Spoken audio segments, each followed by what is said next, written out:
Hi friends, welcome back to సనాతన భక్తి. తింటే గారెలే తినాలి, వింటే భారతం వినాలి అని ఎవరో ఎప్పుడో అన్నారు. అది తెలియదు కానీ అన్న వ్యక్తి మాత్రం మహాజ్ఞాని అయి ఉంటాడు.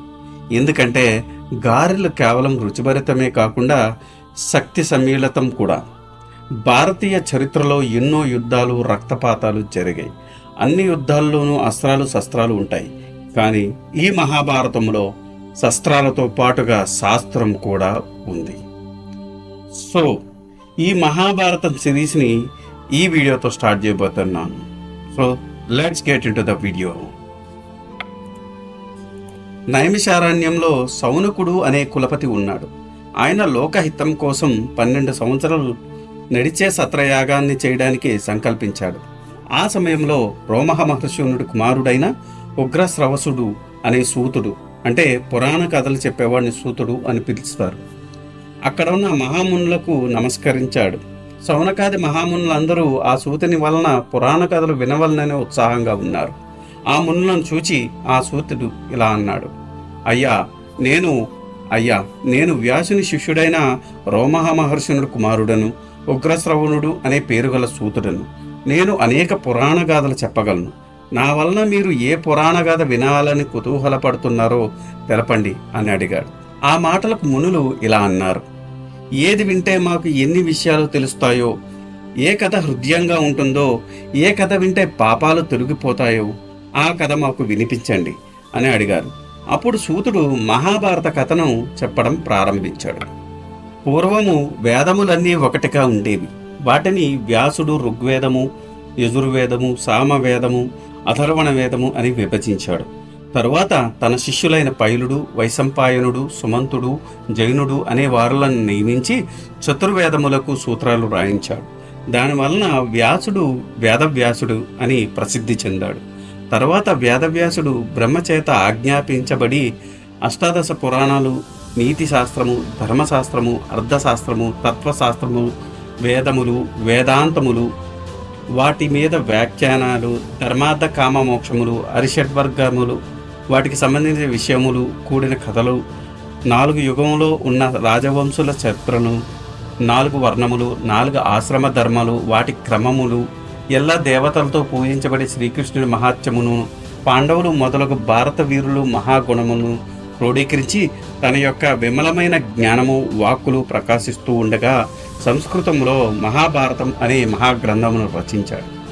ఆ మహాభారతమును ధర్మతత్వజ్ఞులు ధర్మశాస్త్రమనియు, ఆధ్యాత్మిక విధులు వేదాంత గ్రంథమని, నీతి విచక్షణులు నీతిశాస్త్రమనియు, కవీంద్రులు మహాకావ్యమనియు, లాక్షణికులు సర్వలక్షణ గ్రంథమనియు, ఇతిహాసికులు ఇతిహాసమని, పౌరాణికులు అన్ని పురాణముల సముదాయమని ప్రశంసించారు.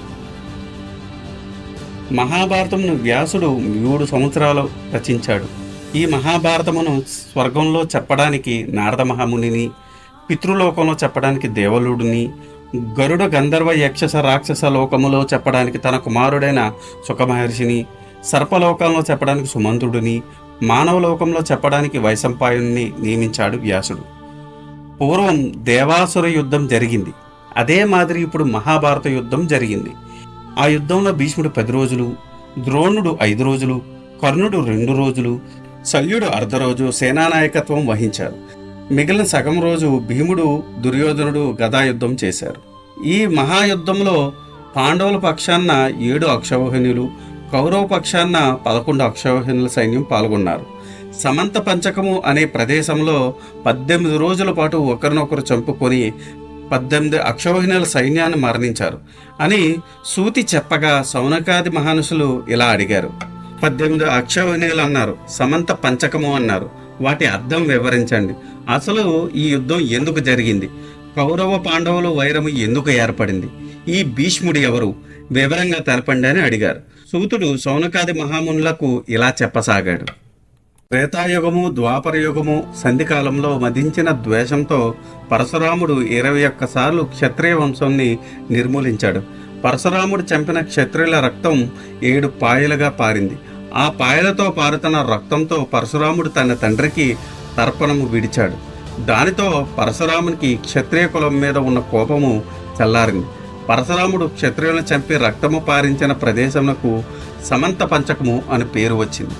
ఇంకా సైన్యం విశేషాలు చెబుతాను వినండి. ఒక రథము, ఒక ఏనుగు, 3 గుర్రాలు, 5 సైనికులు కలిసి పత్తి అని పిలుస్తారు. అటువంటి పత్తులు 3 అయితే సేనాముఖము అంటారు. అటువంటి సేనాముఖములు 3 అయితే గుల్మము అంటారు. అలాంటి గుల్మలు 3 కలిస్తే గణం అవుతుంది. అటువంటి గణములు 3 అయితే వాహిని అవుతుంది. 3 వాహినులు కలిస్తే పృతనము అవుతుంది. 3 పృతనములు ఒక చనువు, 3 చనువులు ఒక అనీకి. అటువంటి అనీకులు 10 అయితే అక్షౌహిణి అవుతుంది. అనగా 21,870 రథములు, 21,870 ఏనుగులు, 65,600 గుర్రాలు, 1,09,350 భటులు కలిస్తే ఒక అక్షౌహిణి అవుతుంది. అటువంటి అక్షౌహిణులు 18 అక్షౌహిణుల సైన్యంతో కురువీరులు యుద్ధం చేశారు కాబట్టి ఆ ప్రదేశమునకు కురుక్షేత్రం అని కూడా పేరు వచ్చింది. ఇది మహాభారత యుద్ధ సైన్య విశేషము. సో ఇది ఈనాటి వీడియో. ఇలాంటి ఇంట్రెస్టింగ్ వీడియోస్ కోసం మీరు చేయాల్సిందల్లా మా ఛానల్ సబ్స్క్రైబ్ చేసుకొని బెల్ నోటిఫికేషన్ ఆన్ చేసుకొని పెట్టుకోండి. ఈ వీడియో కనుక మీకు నచ్చితే do like, share and subscribe. Thanks for watching.